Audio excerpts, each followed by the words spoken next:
Hi, in this tutorial we will learn how to import a SQL file into the MySQL Workbench. So we have a SQL file on our system and we want to import that, and we have created one database for that, which is practice over here. So in case you don't know how to create a database, you can just create by the statement create database and then the database name.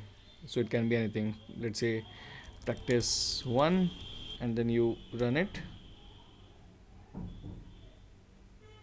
and if you refresh you will find the new database called practice 1.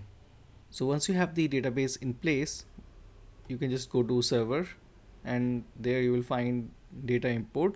Click on it, and there you have to go to import from disk, and there you will find two options. So in case the files are in a folder, you can just locate that folder, or if the file, which is a SQL file, is there on your system, then you can just locate that file on your system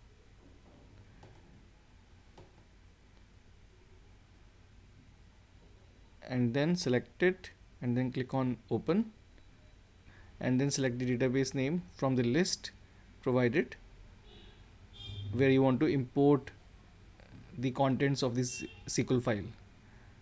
And once you've selected that, then click on start import, and then the import will start happening, and yeah, it is done. So if you refresh this thing, then you will find the table, and you will find all the contents of the table, so you can query those contents.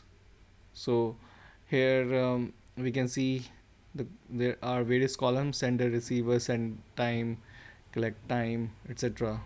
So this is how you can import SQL file through your MySQL Workbench.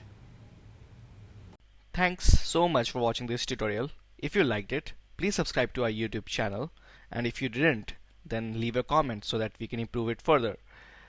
Do watch these suggested tutorials to learn even more, and do let us know what you want to learn on Being Skilled.